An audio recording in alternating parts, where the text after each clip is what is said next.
किसी जंगल में पक्षियों पर बड़ी परीक्षा आन पड़ी थी, क्योंकि उस जंगल में सूखा चल रहा था। भोजन का तो किसी न किसी तरीके से काम चल ही जाता, लेकिन अब पक्षियों के पीने के लिए पानी जरा भी न था। सब पक्षी बहुत ज्यादा परेशान थे और फिर एक दिन सब पक्षी इकट्ठे होते हैं। रानो चिड़िया, अब यहाँ मरने से बेहतर है कि हम दूसरे किसी जंगल में प्रवास कर जाएं। लेकिन हम जाएं भी तो किस दिशा में जाएं? साथ वाले जंगल का मौसम भी ठीक नहीं है। कल उस जंगल से एक पक्षी आया था, वो बता रहा था कि वहाँ भी पानी नहीं है। क्यों ना हम पूर्व वाले जंगल की तरफ जाएं? हो सकता है कि हमें वहाँ भोजन भी मिल जाए और पानी भी। रानो, कबूतर ठीक कह रहा है, हम ऐसा ही करते हैं, हम पूर्व वाले जंगल की तरफ ही जाते हैं। अगर तुम दोनों का ये फैसला है तो मुझे कोई एतराज नहीं है। तो फिर तैयार हो जाओ तुम दोनों। हम पक्षियों की तैयारी क्या हो सकती है? हमें तो भोजन और पानी से बढ़कर और क्या चाहिए। सब पूर्व वाले जंगल की तरफ प्रवास कर जाते हैं। वो बहुत तेज उड़ते हैं, लेकिन वो रास्ते में कहीं भी नहीं रुकते। जल्द ही वो अपने जंगल से बाहर निकल जाते हैं और फिर वो थोड़ा आराम करने के लिए एक पेड़ पर बैठ जाते हैं। चिड़िया, मैं तो प्यास से मर रहा हूँ और मेरा सांस रुक रहा है। अगर पानी ना मिला तो मैं भी और नहीं उड़ सकता। लेकिन अब हम क्या करें? यहाँ इन पहाड़ों में हमें पानी कहाँ से मिलेगा? और फिर शाम हो जाती है। चिड़िया बहन, अगर मेरी बात मानो तो हम आज रात इन पहाड़ों में ही गुजार लेते हैं। अभी कुछ देर में अंधेरा हो जाएगा। और फिर वो तीनों रात वही पहाड़ों में गुजारने का फैसला करते हैं। तोते, ये जगह मुझे कुछ खतरनाक लग रही है।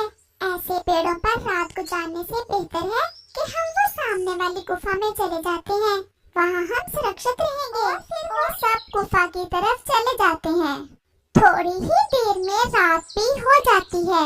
सब पक्षियों का भूख और प्यास से बुरा हाल था। ऐ भगवान, आखिर हम मासूम पक्षियों पर इतनी बड़ी परीक्षा क्यों आई है? अगर हमें पानी और भोजन ना मिला तो हम मर जाएंगे। रानो अपने मन ही मन में ऐसे कहती है। और फिर अचानक से कबूतर रानो चिड़िया से कहता है, रानो चिड़िया, वो देखो सामने कोई मटका पड़ा है, चलो हम देखें। हो सकता है कि उस मटके में थोड़ा बहुत पानी मिल जाए। और फिर रानो चिड़िया जल्दी से उस मटके के पास जाती है। वो ये देखकर बहुत हैरान हो जाती है कि उस मटके में थोड़ा सा पानी भी था। तोते और कबूतर, पानी मिल गया, हमें पानी मिल गया। मटके में ज्यादा तो नहीं, लेकिन थोड़ा सा पानी है। और फिर कबूतर और तोता भी मटके के पास आ जाते हैं। तोते और कबूतर भैया, आप पहले पानी पी लो, अगर बचा तो मैं भी पी लूंगी। नहीं चिड़िया, पहले आप और कबूतर भैया पानी पी लें, मैं बाद में पी लूंगा। नहीं, मैं बाद में पानी पी लूंगा, पहले आप दोनों पी लो। वो सब पक्षी एक दूसरे के अच्छे दोस्त थे, इसलिए वो ये सोच रहे थे कि कहीं ऐसा ना हो कि वो पानी पी ले और उसका दोस्त प्यासा ही रह जाए। वो सब ये बातें कर ही रहे थे कि उस मटके के पास एक तरबूज की बेल थी। और फिर वो बेल उन पक्षियों से ऐसा कहती है, पक्षियों, क्या आप देख रहे हो कि मेरे पत्ते कैसे सूख रहे हैं? अगर इस मटके में थोड़ा सा पानी है तो वो आप मुझे दे दें ताकि मैं जी सकूं। अगर मुझे पानी ना मिला तो मैं मर जाऊंगी और मेरे फूल भी सूख जाएंगे। तोते और चिड़िया, अब क्या करना होगा? पानी तो इतना ही है कि या हम पी ले या फिर इस तरबूज की बेल को दे दें। मेरे दोस्तों, अगर मुझसे पूछो तो हमें इस बेल की जिंदगी बचानी चाहिए। और फिर वो सब उस मटके में जो थोड़ा बहुत पानी था उस बेल को डाल देते हैं। ये भी शायद हमारी कोई परीक्षा ही थी। और वो सब नाराज होकर बैठ जाते हैं। अभी थोड़ी ही देर हुई थी कि वो बेल हरी भरी हो जाती है और वो बेल बहुत ज्यादा खुश थी। पक्षियों, जो काम तुम सबने किया, बस यही तुम्हारी परीक्षा थी और तुम इस परीक्षा में कामयाब हुए हो। मुझे पता है तुम सब पक्षियों ने सुबह से पानी नहीं पिया और जो इस मटके में पानी था वो मुझे डाल दिया। जरा फिर से इस मटके में देखो तो सही। और पक्षी बहुत ज्यादा हैरान होते हैं। और फिर कबूतर जैसे ही उस मटके में झांक कर देखता है तो कबूतर की तो खुशी से चीख निकल जाती है। रानो, रानो जल्दी आओ, तोते जल्दी आओ, देखो मटका तो पानी से भरा हुआ है। वह सब बहुत खुश होते हैं और वह सब जी भरकर ठंडा ठंडा पानी पीते हैं और उनके शरीर में जान आ जाती है। तुम इस पानी को जैसे भी पियो, ये कभी कम नहीं होगा। मैं और बेल इस गुफा में आश्रय लेने वाले हर पक्षी को आजमाते हैं और जो कोई पक्षी हमारी तीक्ष्ण पर पूरा उतरे, ये पानी और इस बेल के फल बस उसी पक्षी के लिए होते हैं। मटके जी, आपका बहुत बहुत धन्यवाद जो आपने हमारी इतनी ज्यादा मदद की। अगर हमें पानी ना मिलता तो हम सच में मर जाते। लेकिन मटके जी, इस बेल पर तो कोई फल नहीं है। ये सुनकर मटका थोड़ा मुस्कुराता है। वो बेल उन पक्षियों से ऐसा कहती है, आप सब कुछ मांगोगे तो मैं दूंगी। आपका जो जो कुछ खाने को मन करेगा मैं वो सब दे सकती हूँ आपको। आप कुछ मांगो तो सही। ये सुनकर उन पक्षियों को और भी ज्यादा हैरानी होती है और फिर रानो चिड़िया उस बेल से ऐसा कहती है, बेल जी, अगर हो सके तो मुझे तो एक तरबूज ही दे दे। और फिर देखते ही देखते उस बेल पर एक बड़ा सा तरबूज लग जाता है। रानो चिड़िया बहुत ज्यादा खुश होती है। तोते जी, आप क्या खाओगे? बेल जी, मुझे तो लाल मिर्ची ही ज्यादा पसंद है, अगर हो सके तो वो ही मिल जाए। और फिर उस बेल पर ढेर सारी लाल मिर्ची लग जाती है, जिसे देखकर तोता तो पागल हो रहा था। और फिर कबूतर भी उस बेल से अपना मनपसंद भोजन ले लेता है और फिर वो सब वहीं सो जाते और फिर सुबह हो जाती है। तोते और कबूतर, जब तक बारिश नहीं हो जाती, क्यों ना हम इस गुफा में ही दिन गुजार लें। यहाँ हमें भोजन भी मिल गया है और पानी भी। रानो चिड़िया, मैं भी यही सोच रहा हूँ। हम ऐसा करते हैं कि इस गुफा में नरम नरम घोंसले बना लेते हैं और बारिश होने तक यहीं रहेंगे। और फिर वो उस गुफा में अपने घोंसले बनाने का काम शुरू करते हैं।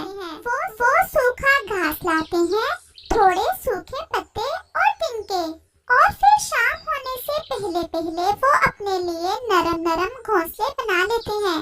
और फिर शाम हो जाती है। वो तीनों गुफा के बाहर बैठे हुए थे कि वहाँ एक कौवा और कौवी आ जाते हैं। नमस्ते पक्षियों। जी जी नमस्ते। पक्षियों, मेरा नाम कालू कौवा है और ये मेरी पत्नी गोरी है।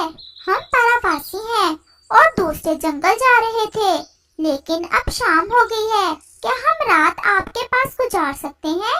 कौवे जी, हम भी इस जंगल के वासी नहीं हैं। हम भी पहाड़ों वाले जंगल से आए हुए हैं। हमारे जंगल में सूखा चल रहा है इन दिनों। बस पानी की खोज में यहाँ तक आ गए और हम अब इस गुफा में रहते हैं। अगर रात गुजारनी है तो तुम भी हमारे साथ रह सकते हो। यहाँ हम तुम्हें भोजन भी दे देंगे और पानी भी। क्या क्या चीजें हैं भोजन में? मेरा तो आज मिठाई खाने को बहुत ज्यादा मन कर रहा है। कवि जी, आप जिसकी इच्छा करोगे हम वही देंगे आपको भोजन में। आप क्यों चिंतित हो रही हो? ऐसा सुनकर गोरी तो बहुत खुश हो जाती है। सच में? सच में। और फिर रात हो जाती है और वो सब गुफा में चले जाते हैं। पक्षियों, मुझे तो भूख बहुत ज्यादा लगी हुई है। आप जल्दी से मुझे वो मिठाई ही दे दें। मैं पहले भोजन कर लूं। बाकी बातें तो सारी रात होती ही रहेंगी। मिठाई है भी या मजाक ही कर रहे थे आप? बैठे, मैं अभी आपको मिठाई देती हूँ। और फिर रानो चिड़िया उस बेल के पास जाकर ऐसा कहती है, बेल जी, कौवा और कौवी के लिए मिठाई दे दे, उन्हें मिठाई खाना है। और फिर वो बेल तुरंत वहाँ मिठाई का ढेर लगा देती है, जिसे देखकर गोरी कौवी तो बहुत ज्यादा हैरान हो जाती है। चिड़िया जी, ये क्या? ऐसे कैसे मिठाई, और वो भी एक बेल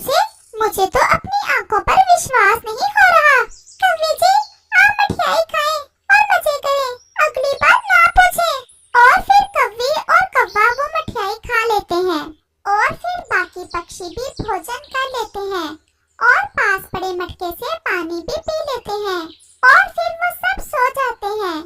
लेकिन गोरी की आंखों में नींद नहीं आ रही थी। वो तो उस बेल के बारे में ही सोचे जा रही थी। कालू, ऐसे कैसे हो सकता है? एक बेल इतने सारे भोजन कैसे दे सकती है? सच पूछो तो मुझे तो अभी तक विश्वास नहीं हो रहा। ये जरूर कोई जादुई बेल है, क्योंकि ये सब कोई जादुई बेल ही तो कर सकती है। क्यों ना हम दूसरे जंगल जाने की बजाय इन पक्षियों के साथ ही रह लें। जब तक ये पक्षी यहाँ है, हम भी इनके साथ ही मजे करते हैं। बात तो तुम्हारी ठीक है, हम ऐसा ही करते हैं। और फिर ऐसे वो बातें करते करते सो जाते हैं। ऐसे ही दिन और रात गुजरते गए। फिर एक दिन आसमान पर गहरे बादल छा जाते हैं और फिर तेज बारिश शुरू हो जाती है और फिर सारा दिन और सारी रात बारिश होती है, जिससे हर तरफ नदी नालों में पानी ही पानी हो जाता है।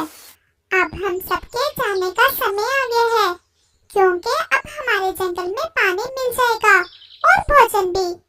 मटका जी और बेल जी, आप सब